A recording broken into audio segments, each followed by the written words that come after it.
Morning coast and countryside people. We can see the North Sea this morning and it's very, very black.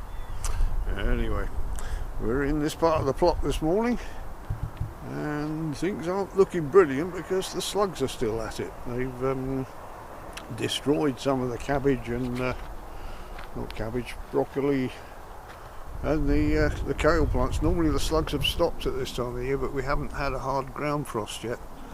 And also looks like a rat's been burrowing down there, which I'm hoping that's old one. I thought I'd got rid of the rats, but the kale will pick up again, and as will the purple sprouting, but it's looking a bit sad, and they completely destroyed one or two of the plants. The Mizuna is faring a little bit better, and the landcress is picking up, which is good. I've got another big clump of that over here, and we've had a few pickings off of that already. It's you don't need much of it, it's quite peppery.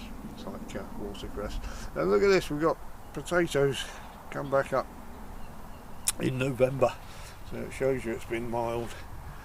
They won't come to anything at this time of year. The frost will cut them off in a week or so. Under here I thought the cabbages were doing all right, and then we had another onslaught of some brown slugs, followed by the white slugs, the little white slugs, and they really munched away at the outside leaves. Fortunately the heart of the cabbages they've not seemed to touch.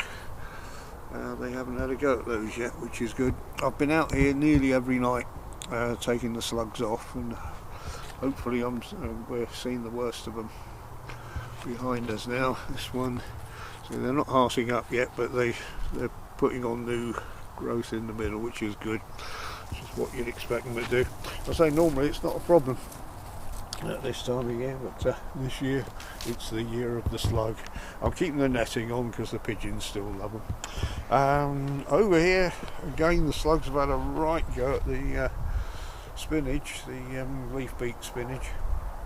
I picked a load for Mrs. to freeze yesterday, and she was cussing because she had to spend half the afternoon getting the slug poo off it. It just was absolutely covered in it, and you expect a few holes, but this year they've really gone to town. So what I might do is might pick this right back now, so I can see if there are any still hiding in there to get rid of it tonight. And I tried one of the parsnips, and the root hadn't really developed yet, so I'll put it back in.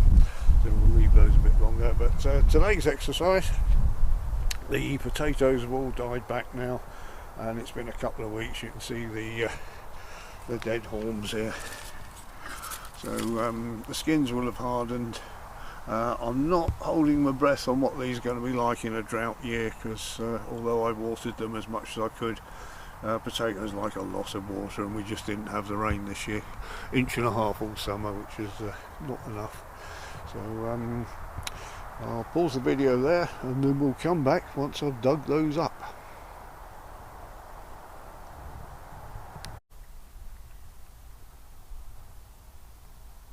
Okay, so they're all dug out, and it's a bit of a disaster really.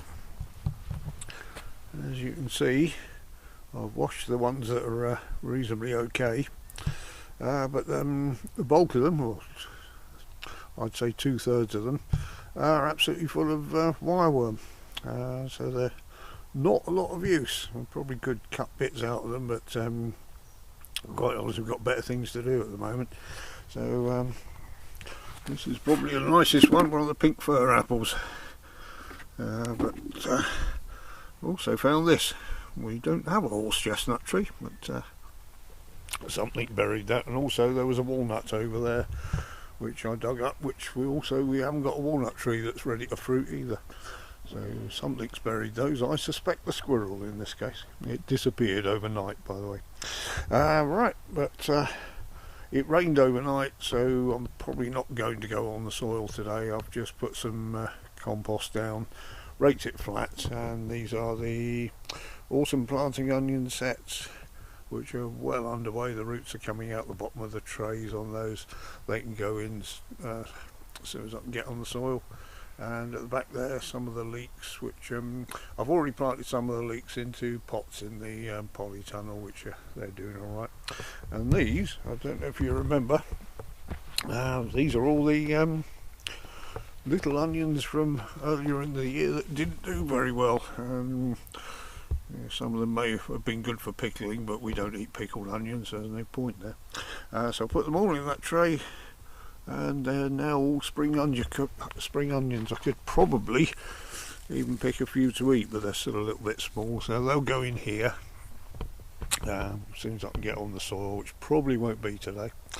Over here, I don't normally do this, but I cut all the tops off the leaf beet spinach, and I did find a few slugs and some slug eggs while I was doing it, and I'll come out tonight. There's bound to be a few more slugs hiding in the parsnips there, so see if we can clear those off. It really wasn't worth keeping the stuff that was there. It was all holy, and it's absolutely covered in slug poo, which was taking ages to get off, so it's probably the best solution at the moment.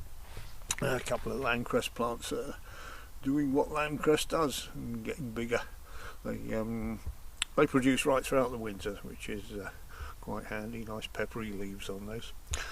They've grown bigger because they're on their own, not like the patch over there, which is a bit too close together. So we'll come back and have another look when I've planted it up.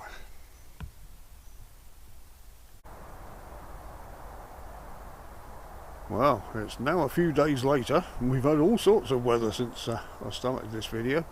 First it froze for a couple of days, and I was trying to put the leeks in through frozen ground, and then it was followed by storm. I think it was called Storm Burst or something like that, which just threw everything about. Anyway, got the leeks in down there, as you can see, and these are the autumn onion sets, which are put on fantastic root growth. I've got some stills of that, and the spring onions, which I've put straight into trenches really. Some of them are just put in clumps, and the last few are put in more separate lumps, just to see if they do any different. It probably won't make a blind bit of difference, but so got a little patch there for later on. That will probably have the exhibition onions, which I shall be sowing next month. I dug the parsnips out, and a bit of a sorry result there, and that's out of 1,000 seeds that I sowed. So next year we'll be doing something different there.